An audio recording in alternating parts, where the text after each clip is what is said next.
কেমন আছো? আশা করি সবাই ভালোই আছো। আজ আমি রান্না করবো বেগুনের ঝাল। প্রথমে বেগুনগুলোকে কেটে আমি নুন হলুদ দিয়ে মাখিয়ে বাটিতে রেখেছি। আর এক পাশে দেখো মশলাগুলোকে আমি পেস্ট করে নেব মিক্সার মেশিনে।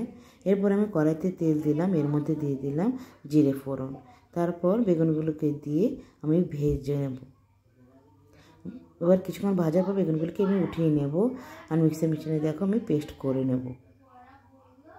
এবার সব বেগুনগুলোকে আমি কড়াইয়ের থেকে তুলে নিয়ে সেই তেলের মধ্যে আমি সব মশলাগুলোকে দিয়ে দেব।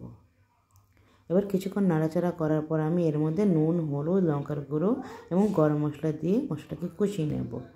এবার মশলাটা কষানোর পর ভাজা বেগুনগুলো এর মধ্যে দেব। এবার কিছুক্ষণ নাড়াচাড়া করার পর পরিমাণ মতো জল দেব।